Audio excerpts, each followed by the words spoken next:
নমস্কার বন্ধুরা, কেমন আছেন সবাই? হেলদি অ্যান্ড টেস্টি ফুডে আপনাদের আবারও স্বাগত। নিয়ে চলে এসেছি নতুন ভিডিওতে। আমি আজকে বানাবো ডালের দিয়ে লাড্ডু বানাবো, যেটাকে বলা হয় মতিচুরের লাড্ডু। বাড়িতে বানালে অনেক সুবিধে হয়।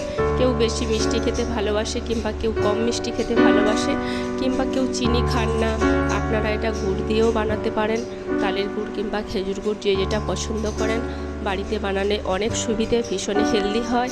একটা দুটো তিনটা যাই খান না কেন শরীরের তেমন একটা ক্ষতিও করবে না।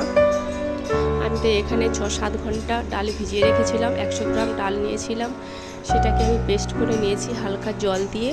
তারপর ওটাকে হালকা তেলে আমি ভেজে নেব। নেওয়ার পর আমি তেলটাকে শুকিয়ে নেব খবর কাগজে বিছিয়ে। তারপর ওটাকে আবারও গুঁড়ো করে নেব। আর আমার কাছে কোনো ফুড কালার ছিল না, যার জন্য আমি চিনিটাকে ভেজেছি। দেখুন, ভাজার পর ওটা লাল হয়ে এলে তবেই ওটাতে জল ঢালবো। ঢাললে একটা কালার চলে আসবে। তারপর দেখুন, ওটা হালকা চিট হয়ে এলে ওর মধ্যে সেন্টের জন্য দিয়ে দেব আমি অল্প এলাচ। তারপর দিয়ে দেবো ওই গুঁড়োটা, ডালের গুঁড়োটা দিয়ে দেবো। দিয়ে ভালো করে মিশাবো। ওটাও কিন্তু হালকা চিট হতে দেব, এবং সম্পূর্ণ রেসিপিটা কিন্তু হালকা তাপেই বানাবো।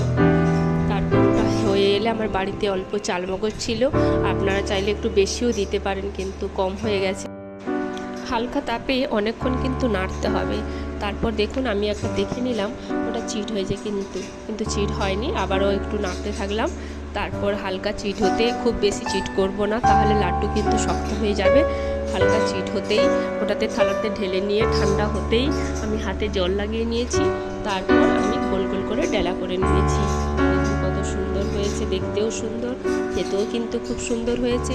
আপনাদের বাড়িতে তৈরি করলে আপনারা ইচ্ছে মতো খেতে পারবেন। কম খরচে বাড়িতে তৈরি করলে সবাই মিলে আনন্দ করে খেতে পারবেন। আবারও দেখা হবে নতুন ভিডিওতে। ভালো থাকবেন, সুস্থ থাকবেন। টাটা।